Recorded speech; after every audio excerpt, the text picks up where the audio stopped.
Okay.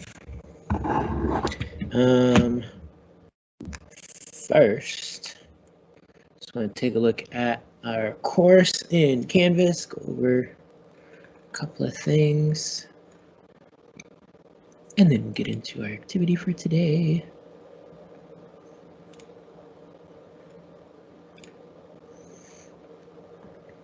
Alrighty, so here we are, AP Stats, second semester. Once again, if you guys look, a lot of the things that I was putting in the modules, or some of the things I was putting in the modules last semester, I'm now putting in the calendar on the home page. So if you're looking for like class recordings, so if you wanted to look at yesterday's recording, right, it's going to be in the calendar for the 19th. We have our PowerPoint essentially right here, and then the recordings for each class period underneath that. We'll have recordings for today. They'll get loaded up into here. The modules themselves, right, are for like notes and resources for those sections and for those chapters. So the class recordings don't live in the modules anymore like they did last semester. So I just wanted to go over that and remind you guys of that. Also, if you're ever absent, right? Like, so if you missed the Pear Deck activity from last week on the 13th, right, I have links here to the activity for each class period. And you can also get to the assignment in the activity in the module for section 6.1. Now it's in here as an assignment because you got credit for doing it. If you look at your grades, right, you'll see most of you, right, that's an assignment in here. Most of you guys got full points because if I show that you logged in the Pear Deck and you answered some questions, you got credit. When you log into Pear Deck, please make sure you use your school email so that your name shows up. I had a few students who, I don't know who they are because I couldn't give them credit for the assignment. They used their personal email and their names didn't show up on the Pear Deck. I just got like a letter or the email, whatever the email address name was is what showed up as their name. And sometimes that has nothing to do with your actual name, so I couldn't figure out who they were. So please, when we do these school activities, use your school email so that your name shows up, so that I can give you credit. That goes for the Pear Deck stuff. We're going to do a Desmos activity today, so please make sure that your name is on that, so that I know to give you credit. Otherwise, it's really hard for me if I don't know who did the activity. I want to give you credit. All right, so please keep that in mind. And again, if you go to grades, you can find assignments here. You can find assignments in assignments. All right, this shows upcoming and past assignments. All right, you can also switch to show by type, multiple choice, free response, classroom participation. All right, we can go through all of those things. All right, just a couple things I wanted to review as far as the class and how it's laid out now that we actually have things going on in the class. We've done some activities, we've done some assignments, right? It's all there. Also, grades are now able to be posted into Synergy. So I did what's called a grade passback on Monday. So that if you look in Synergy, the grade you have in Synergy should be the same exact grade you have in Canvas. They should be exactly the same. If they are not, please let me know. That means I need to make some little adjustments to how the grades are being calculated between the two systems. All right, so that's another thing. So if you're used to checking Synergy for your grades, you can now do that again. Those grades I'm planning on updating on Mondays. To our activity today, we're going to use a Desmos today. Something that I'm trying new that will help me keep track of activities and things that people have participated in. is that I've actually created a class in Desmos. The nice thing is it's super easy to join. You just have to click the link here, and that will add you to the AP Stats Period 1 class.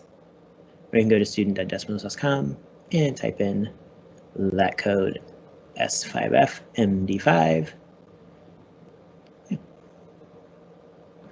All right, so please go there, become part of the class. That way, when I create other Desmos activities, I just add it to the classroom and you'll already have it. You won't have to like join in again and do all that fun stuff. We'll just be able to start the activity through here, I believe, if what I think is how it works. So please join the class. We'll give you all a few minutes to do so. If you have questions, if you're having issues getting into that, tell me so I can help. Remember, you do get credit for participating in the activity. It's part of your grade. As of right now, it's the only part of some of your grades, so please do it.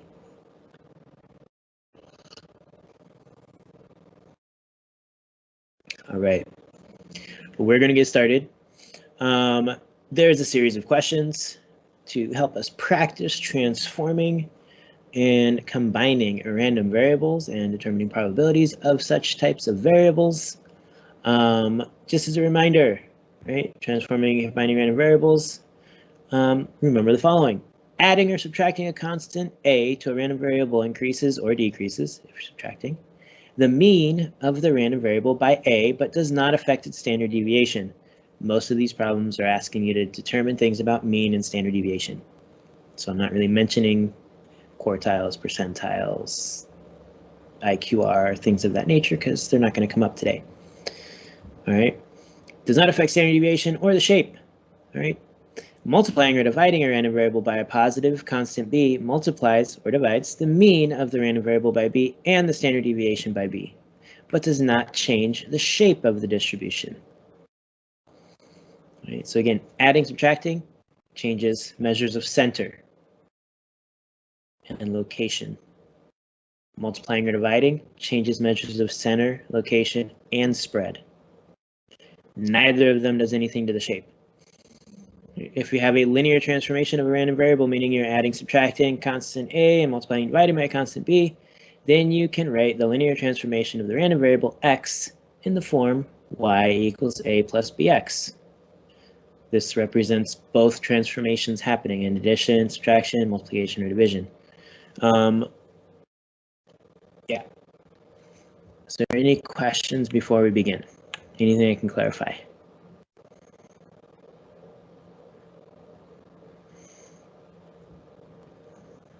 All right.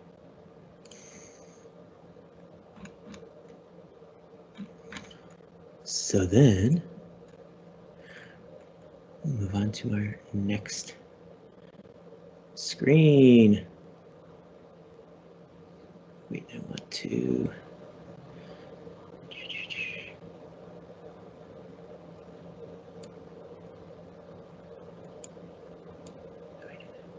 All right, so we're moving on to the next screen.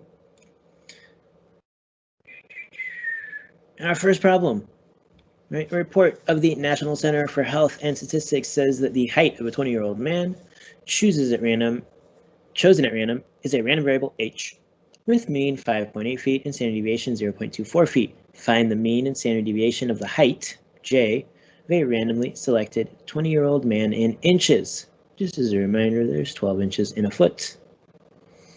All right, so we are transforming our random variable h by multiplying, right? To go from feet to inches, we multiply by 12, so we're doing that type of transformation. So use this knowledge and your understanding of 6.2 to determine the mean and standard deviation of the height j. You should have a mean of 69.6 inches. Just take 12 times 5.8. Right, 12 inches in a foot times the mean of 5.8, we get 69.6 inches. And you should have a standard deviation of 12 times 0.24, which is 2.88 inches. All right. So those are the two responses you should have gotten to. All right. If you divided by 12, that was the incorrect procedure. In this case, because we're moving from feet to inches, we need to multiply by 12. If we're going from inches back to feet, we would divide by 12. All right. Any questions on this first one?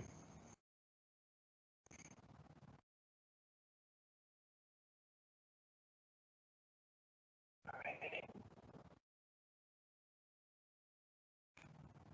So then, yes.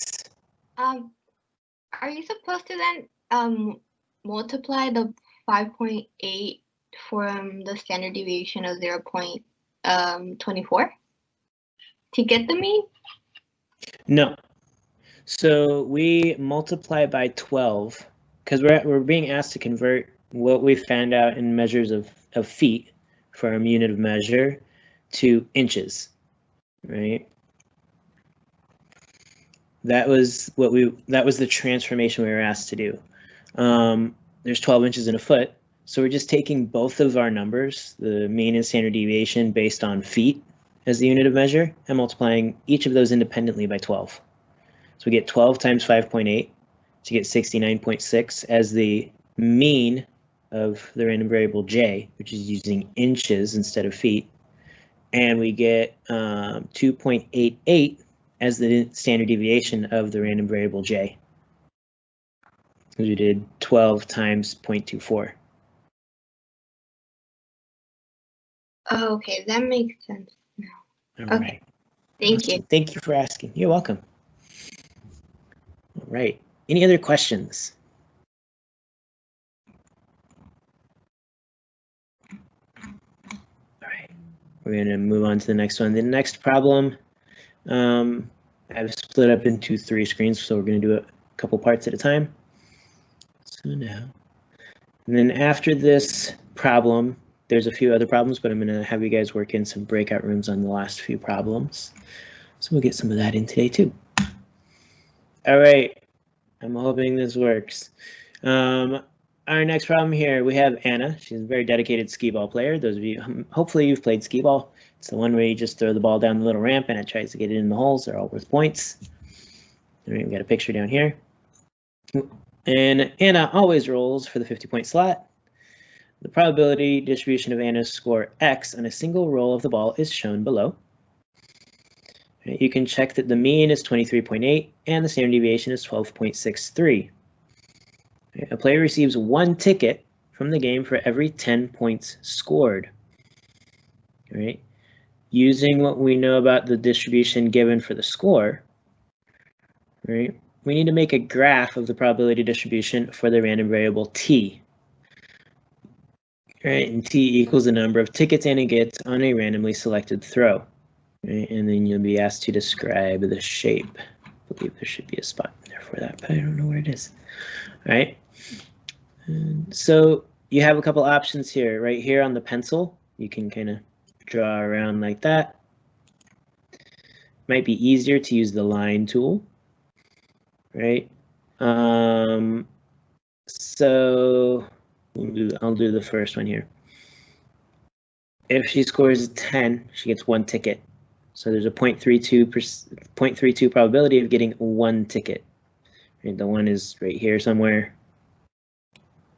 So we can use this line tool and go up to 0.32-ish.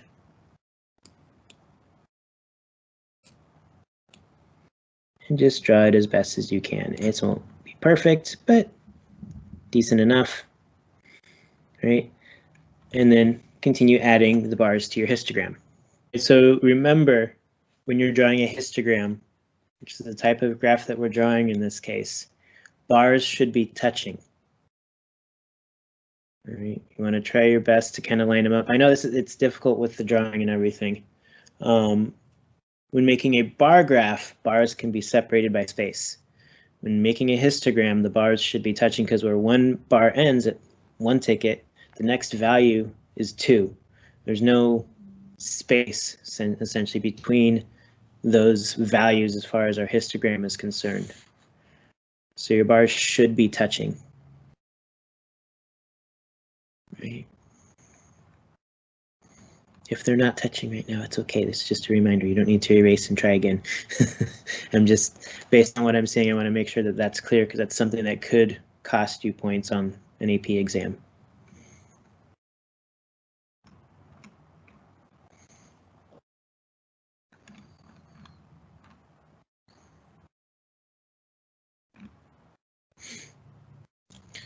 Right.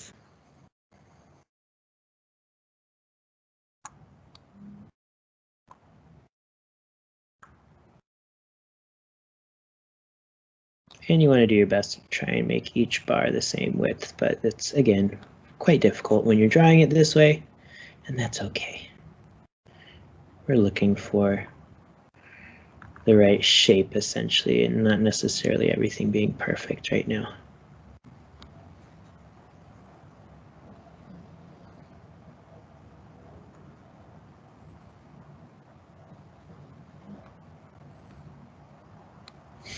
All right, so you should have something, yes, that kind of looks like a staircase going down from left to right, which means it is skewed to the right. All right, it is still unimodal. All right, the center most likely going to be around 2-ish, right? And doesn't appear to have any outliers. Right, and we have a range from 1 to 5 tickets.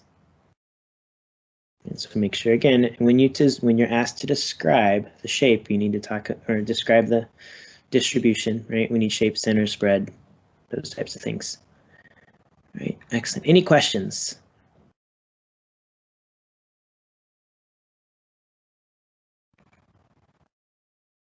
All right. Now that we have done this beautiful histogram, which I forgot to have the describe area available for, I'll fix that later. Let's move on to the next part of the question.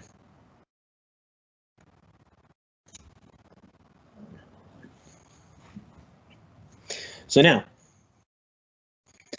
same context, same idea here. Again, we're dealing with the number of tickets. Complete the table of the probability distribution based on, we just did the histogram. We have the original table for the probability distribution of score, right? And then find and interpret, which tell me what it means in context, the expected value of t, or the mean of t. What number of tickets can Anna expect to get on any given randomly selected roll? Hopefully at this point you have completed the table of the probability distribution, and you should be moving on to calculating the mean of the number of tickets. Right. You can choose to do this by doing it longhand, calculating the mean, right? Take the possible outcome, multiply it by its probability, add the next outcome multiplied by its probability, and so on for each 5 possible outcomes. Or there's a specific type of transformation going on here. You can use that to find the mean in less steps. Alrighty. So the expected number of tickets should be 2.38. All right. And we get this, right? So guys, with this, when it says submit and explain, once you put in your answer and then hit submit, and it gives you the little explain box, which is kind of nice. So the transformation that's going on is we're actually dividing by 10. Right? Every 10 tickets, you get, every 10 points, you get 1 ticket. So we take the number of points and divide by 10, right? We take the score and divide by 10. Since the mean for our score is 23.8, if we just divide that by 10, we get 2.38. That's the mean of the number of tickets on any randomly chosen roll. right, any questions?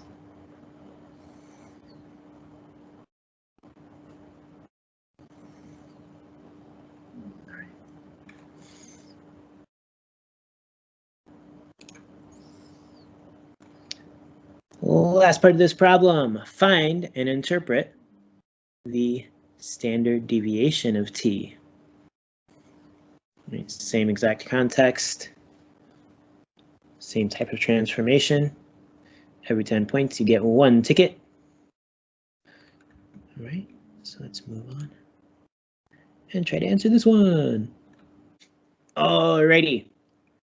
So now, many of you who have answered this got the correct response. We take 12.63 and divide it by 10, and we get 1.263 as the number of tickets for the standard deviation. That means over many, many rolls of the ball, playing skee ball, all right, the number of tickets earned will vary from the mean of 2.38 by about 1.263 tickets. Right? And again, standard deviation is divided by 10 because this is a multiplication/division transformation. If we were adding a constant, standard deviation wouldn't change, it would remain the same. Alrighty. There. All right. So we've got a couple of rooms available there. I'm going to progress here and add the last 3 slides for the Desmos activity. All right. So the next 3 slides are 3 different problems, right? All dealing with transforming and combining random variables. I'm going to give you guys 10 minutes to work on these problems. So don't spend too much time on each problem. It's best, I think, if you see each of them and at minimum just discuss how you might solve them, even if you don't take the time to solve them. All right. And then in 10 minutes, I'll bring you guys back, see if we have any questions, if you'd like to review anything, and then we'll be done. All right.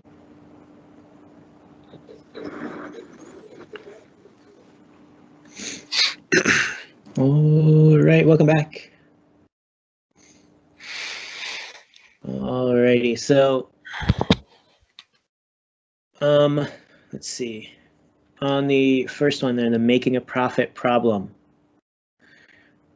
Remember, when we get a linear transformation, you'll use the entire thing, like the whole formula, so to say, to transform the mean, but only the multiplication or division part for transforming the standard deviation. Right, so in this problem, the mean should become 2.5, where it refers to $2.5 million. And the standard deviation should end up being 2.268. And we'll keep all of the decimal places, right? Because we're dealing with money, right? And it's millions, so that ends up with being $2,268,000. So we can keep it, and we weren't asked to round to a certain decimal place. So we'll keep all of those like degrees of accuracy, so to say. Do you guys have any questions on that one? I have a question. Yeah. Did you say the standard deviation was 2.268? Yes. So then you didn't subtract the 0.2? Nope. Oh, okay.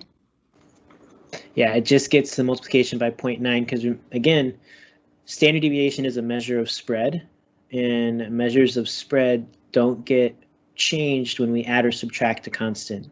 So we get to essentially ignore the subtraction of the 0.2 when dealing with the standard deviation. Okay, that makes sense. Yeah, and this is because like if we think about it as like we have our original data set and think of it as the histogram, right? And it's on our plot. If we add values, if we add a number to every value in our histogram, the whole histogram just picks up and moves one way or the other, right? The width of the histogram isn't changing. The whole thing just picks up and goes left to right. when I multiply or divide, the width of the histogram gets bigger or smaller, which is why multiplying or dividing changes measures of center and measures of spread. Does that make sense? Yes. Sweet. I've been trying to come up with a good way of like reasoning why one influences one, not the other. All right. Hopefully that helps. So, okay. So that's that one. Rainy day. So on this one, it's really just understanding the concepts. So for part A, or for the first question, is it reasonable to take the mean of the total rainfall? Yes. And this is because the mean of the sum is the sum of the means, right? It makes sense in this context. However, when we're talking about the standard deviations or the variances, right? These aren't independent events. Knowing that it rained at the airport probably influences whether or not it rained just outside the airport, essentially, in the same area. Right? It changes the likelihood that it rained in Disney World. Right? So because they're not independent, right, we cannot add the variances. Right? Wait, Mr. Mosley. Yes. What did you say for the first one? For the reasonable to take the mean? What was the answer? So the answer is yes, and that's because we can add means. We can add the means of random variables. We can add random variables, whether they're independent or not, right? So we can it's add their means basically whether they're independent or saying, not. basically saying is no matter if they're non-independent, you could still add them. Right. Okay. The only one that has that restriction is with the variances, right? The variance and then standard deviation, and the fact that they're not independent influences us being able to calculate the probabilities. So it has like a what's the butterfly effect, so to say, like since they're not independent, other things don't get to happen. Okay. Thank you. Yeah. All right. Yeah. And the last one, time and motion. This is again using table A. So it's another practice in using table A. This is a normal random variable practice problem. So like on the first part where it's kind of, I was trying to do a fill in the blank the best I could with Desmos. The distribution is normal, right? When we add or we transform something that's normal, the result is still normal. So since we started with a normal distribution, when we do something to it, we still have a normal distribution. So our new distribution, which we can give any random variable, we could say X, Y, Z, whatever we want to name it, will be normal. And then, right, so then we're combining things, right? We have time for the two different tasks, X and Y. Maybe we have the new random variable be Z. So we add the two means. We can do that. We're told that we can suppose these are independent events. So then we add the variances, which would mean we take the square of the two standard deviations. So we have 2 squared and 4 squared. We add those together. So we have 4 plus 16, we get 20, square root of 20. 5 root 4, I have the numbers here, what was it? Where did I write that down? 4.47. So we get a normal distribution with a mean of 31 and a standard deviation of 4.47 seconds. And again, we can add the means and we can add the variances because these are independent events. We could add the means regardless, but variances need to be independent. So once we have that piece, those pieces of information, we then go back to what we did in the previous chapter and deal with table A. Right? We standardize our we standardize the limit, right? Which in this case is less than 30 seconds. So we take 30 minus the mean of 31 divided by 4.47, and we get negative 0.22. And I rounded that to 2 decimal places because table A only includes two decimal places. So that means we're finding the probability that Z is less than or equal to negative 0.22. When we use table A, we end up with 0.4129 as the probability, which means there's a 0.4129 probability of completing the process in less than 30 seconds for a randomly selected product. Yeah.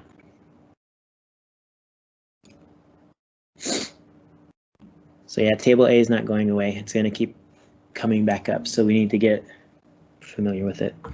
Any questions on this last one?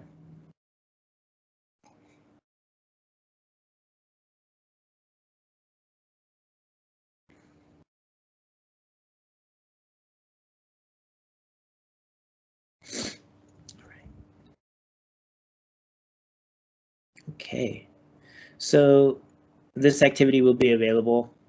I'll link it in for today's stuff in the calendar if you want to come back to the activity.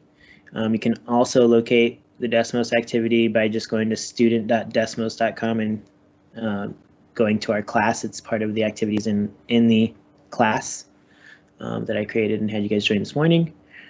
And again, for more practice, if you want to look at the practice problems for 6.2 in the Canvas course in the Chapter 6 module, please do so. Again, it's not homework, it's not assigned, you don't have to do them. It's just opportunities to practice. All right. And that's it. If you have any other questions, please let me know. You can always send me an email, ask for help, whatever. I'll be available. But other than that, I'll see you guys next week on Monday.